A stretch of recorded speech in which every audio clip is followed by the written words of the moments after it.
Halo teman-teman, selamat datang di channel cerita saya. Kali ini aku akan membagikan kisah nyata yang penuh liku tentang hubungan yang tidak biasa antara menantu perempuan dan papa mertua. Cerita ini mungkin terasa berbeda, bahkan bagi sebagian orang mungkin terasa aneh.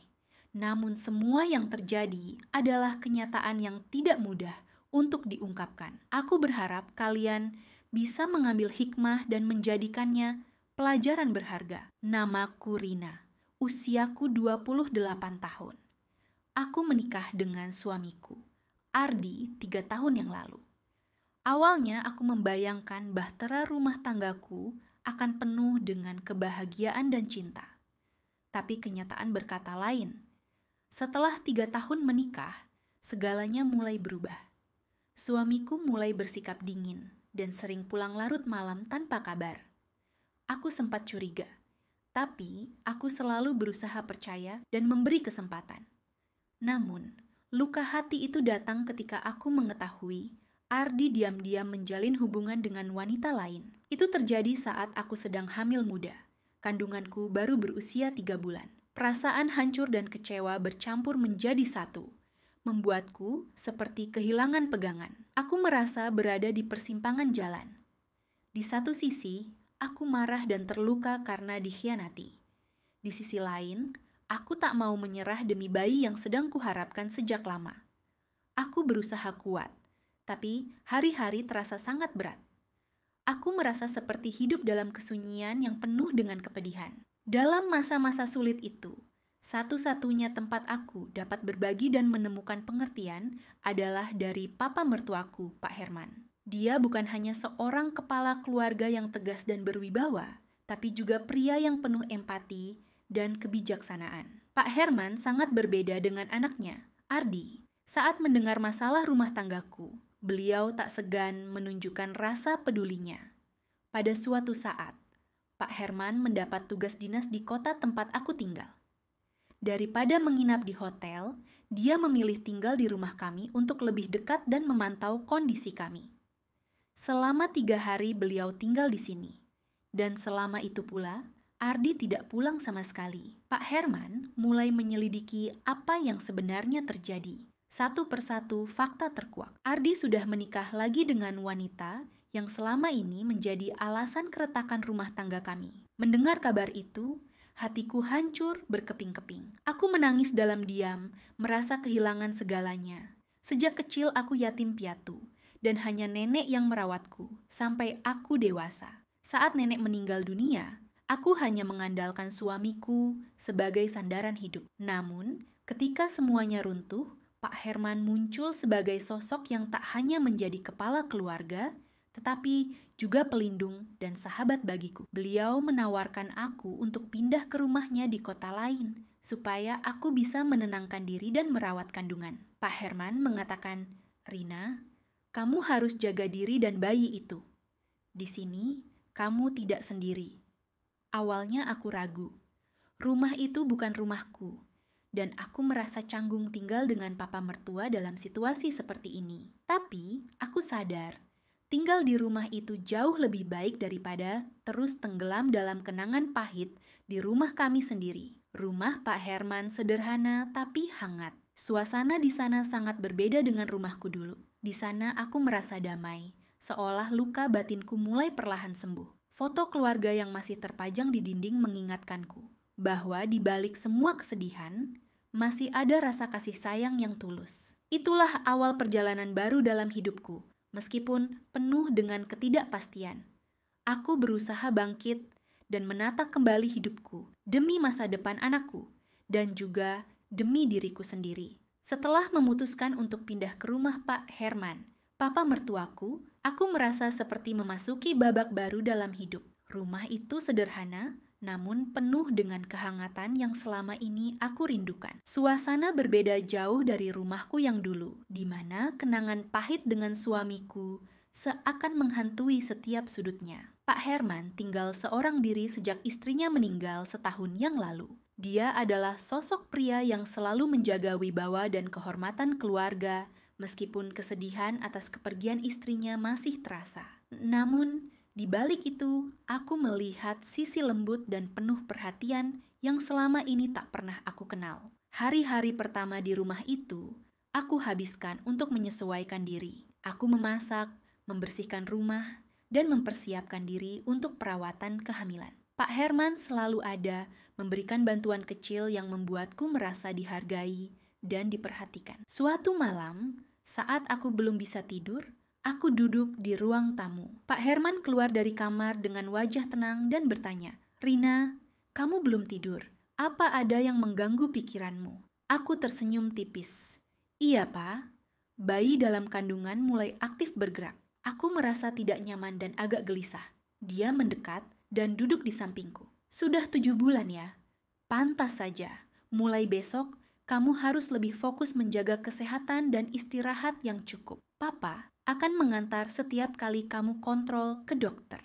Kalimat itu terasa begitu menenangkan. Selama ini, aku merasa seolah berada di tengah badai tanpa sandaran. Tapi dengan kehadiran Pak Herman, sedikit demi sedikit aku mulai merasakan ketenangan yang selama ini hilang. Tak hanya itu, Pak Herman juga sering berbicara dengan lembut, memberikan nasihat yang membuatku merasa kuat. Suaranya yang tenang dan penuh pengertian seolah mampu meredam kekalutan di dalam hati. "Rina, kamu harus berjanji jangan terlalu larut dalam kesedihan. Hidup harus terus berjalan. Apalagi ada bayi yang harus kamu jaga dan cintai," katanya suatu malam ketika aku sedang menangis diam-diam. Aku mengangguk sambil menahan air mata. Kata-kata Pak Herman menyentuh hatiku lebih dalam dari yang aku sangka. Dia bukan hanya papa mertua, tapi juga menjadi pelindung dan sahabat dalam masa-masa sulitku. Satu hal yang membuatku terkejut sekaligus terharu adalah ketika Pak Herman mulai membantuku menjaga harga diriku di depan orang lain. Saat aku harus kontrol ke dokter, beliau dengan yakin mengaku sebagai suamiku. Awalnya, aku kaget dan bertanya, "Pah, kok bilang papa suamiku?" Dia tersenyum dan menjawab, "Papa hanya ingin menjaga harga dirimu agar semua orang tahu kamu istimewa dan selalu ada yang menjagamu." Itu adalah bentuk perhatian yang tak pernah aku bayangkan sebelumnya. Saat itu, aku merasa aman dan dihormati, bukan hanya sebagai menantu, tapi sebagai seorang wanita yang sedang berjuang menjaga kehidupan kecil di dalam rahimku. Ada momen-momen sederhana yang kemudian menjadi kenangan berharga, seperti saat Pak Herman duduk di sampingku, mengelus rambutku dengan lembut, atau ketika dia mengecup keningku sebagai tanda kasih sayang tanpa pamrih. Semua itu memberiku kekuatan baru untuk melanjutkan hidup. Namun, perasaan aneh dan canggung kadang tetap muncul. Aku tidak bisa memungkiri ada debar di dadaku saat berada dekat dengan Pak Herman. Tapi aku tahu, itu bukan cinta yang sama seperti antara aku dan suamiku, melainkan kehangatan dan rasa aman yang membuatku merasa diperhatikan. Meski begitu, aku berusaha menjaga batas agar tidak melangkah terlalu jauh. Pak Herman pun sangat menghormati itu. Dia selalu berkata bahwa yang terpenting adalah aku dan bayi sehat, serta hati yang tenang. Hari-hari berlalu dengan berbagai tantangan, tapi kehadiran Pak Herman menjadi penyembuh luka hatiku. Dia mengajarkanku tentang arti kasih sayang yang tulus dan bagaimana menghadapi kehidupan yang kadang tak sesuai harapan. Aku juga mulai kembali menata harapan dan mimpi untuk masa depan anakku. Aku yakin dengan dukungan dan perhatian dari orang-orang yang benar-benar peduli, aku bisa melewati masa sulit ini dan membangun kehidupan yang lebih baik. Pak Herman bukan hanya papa mertua yang bijak dan tegas, tapi dia juga menjadi pilar utama yang menopang aku dan bayi dalam kandungan. Kehadirannya membuktikan bahwa kasih sayang sejati tidak selalu harus berasal dari ikatan darah atau pernikahan, melainkan dari ketulusan hati yang peduli dan melindungi. Dengan harapan baru dan semangat yang mulai tumbuh kembali, aku menatap masa depan dengan keyakinan bahwa aku tidak sendirian. Ada Pak Herman yang selalu siap menjaga dan menemani, serta bayi kecil yang akan segera hadir sebagai anugerah terindah. Waktu terus berjalan. Aku semakin dekat dengan hari kelahiran bayi yang aku nantikan dengan penuh harap. Kehidupanku di rumah Pak Herman, papa mertuaku, yang dulu terasa asing kini, menjadi kenyamanan yang tak tergantikan. Dia tidak hanya menjadi sosok pelindung, tetapi juga teman berbagi suka dan duka, sandaran ketika aku lelah. Namun, di balik kehangatan itu, aku masih menyimpan luka yang dalam akibat pengkhianatan suamiku Arman. Suamiku yang selama ini kukira akan menjadi pendamping setia, malah memilih wanita lain di saat aku sedang mengandung anaknya. Rasa sakit itu bukan sesuatu yang mudah dilupakan. Suatu sore, saat aku sedang duduk di teras rumah, Pak Herman datang dengan wajah serius. "Rina, Papa mau bicara tentang masa depan," katanya pelan. Aku menatapnya, merasakan beban di balik kata-katanya. "Kamu tahu Papa tidak akan membiarkan kamu dan cucu Papa terluka lebih jauh. Tapi, ada satu hal yang harus kita bicarakan jujur." Lanjutnya, aku menarik napas dalam-dalam, menyiapkan diri menghadapi apapun yang akan dia katakan. "Kamu tidak harus terus menunggu Arman kembali. Dia sudah memilih jalannya sendiri dan itu menyakitkan. Tapi Papa ingin kamu tahu, dalam hidup ini kamu berhak untuk bahagia," kata Pak Herman sambil memegang tanganku dengan hangat. Hatiku bergetar. Kata-kata itu membuka pintu yang selama ini kukunci rapat-rapat. Tentang harapan dan kebahagiaan yang selama ini kubiarkan terkubur oleh kesedihan dan pengkhianatan. Malam itu, aku duduk termenung di kamar. Bayi dalam kandungan bergerak aktif, seolah merasakan kegelisahan ibu yang mulai membuka lembaran baru dalam hidupnya. Aku tahu, aku harus membuat keputusan besar. Apakah akan terus berharap pada suami yang mengkhianati, atau memulai kehidupan baru dengan dukungan orang yang benar-benar peduli? Hari-hari berikutnya, hubungan kami dengan Pak Herman semakin erat. Dia selalu ada di saat aku membutuhkan, menguatkan dengan kata-kata dan tindakan.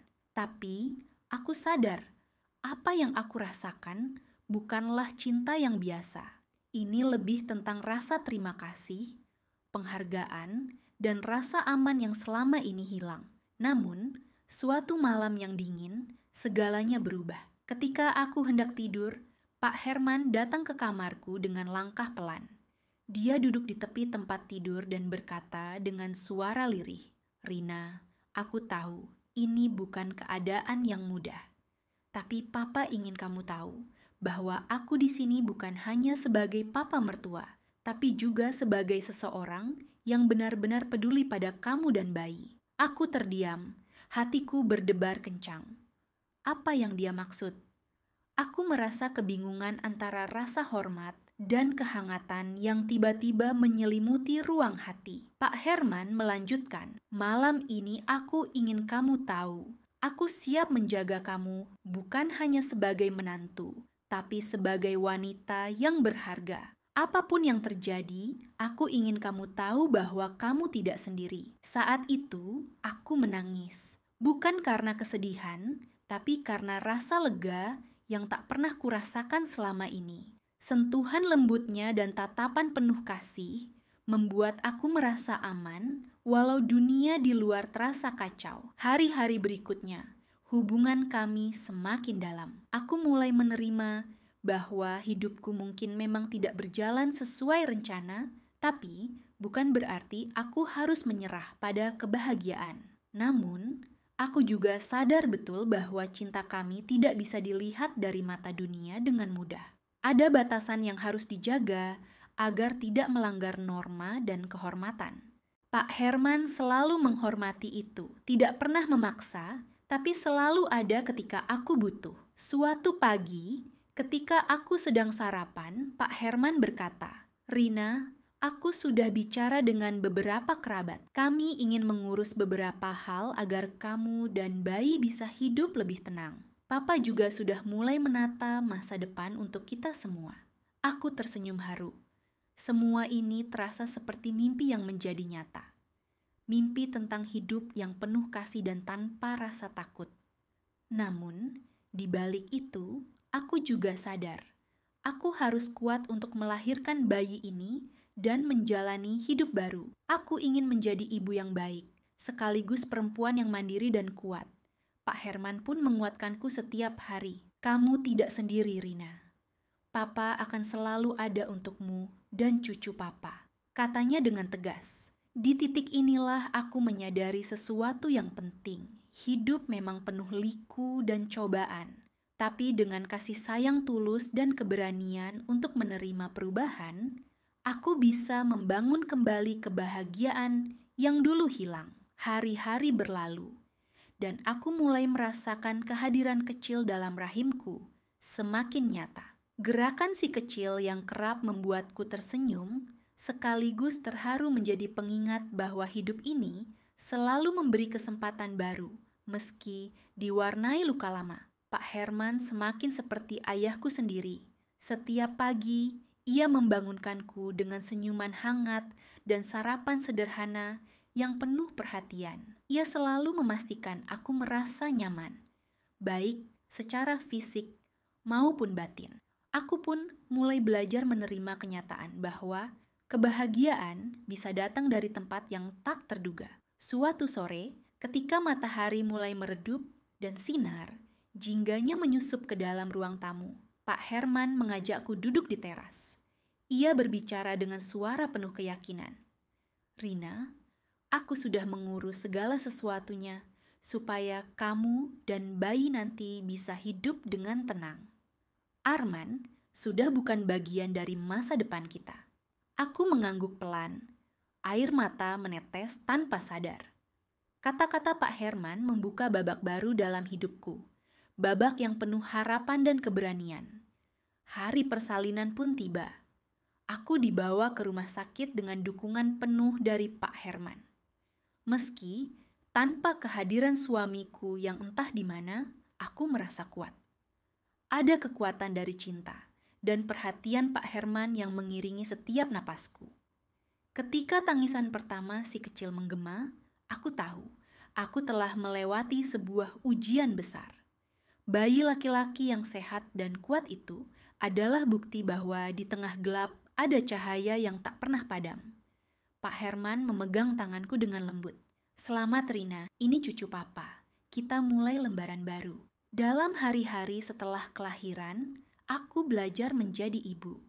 Aku belajar untuk mencintai tanpa syarat, untuk melindungi, dan untuk memberi yang terbaik bagi anakku. Pak Herman selalu di sampingku, membantu setiap langkah, menguatkan saat aku merasa lemah. Suatu malam, saat aku sedang menyusui si kecil, Pak Herman duduk di sebelahku. Ia berkata, Rina, aku tahu ini bukan kisah yang mudah, tapi aku ingin kamu tahu, kamu sudah melakukan hal luar biasa. Hidup kita mungkin tidak berjalan seperti yang diharapkan, tapi cinta dan perhatian itu yang membuat semuanya berarti. Aku tersenyum, merasakan kehangatan yang tulus dari kata-katanya. Aku sadar, meski jalanku penuh liku, aku tidak berjalan sendirian. Arman suamiku memang telah pergi, namun aku memiliki keluarga baru. Keluarga yang bukan hanya terikat oleh darah, tapi oleh cinta dan kepedulian yang nyata. Seiring waktu, aku semakin kuat dan mandiri. Aku mulai membuka lembaran baru dalam hidupku dengan semangat dan harapan. Aku memutuskan untuk kembali bekerja dan mengembangkan diriku demi masa depan anakku. Pak Herman tetap menjadi sosok penting dalam hidup kami. Dia bukan hanya kakek yang penuh kasih, tapi juga pelindung dan teman yang setia.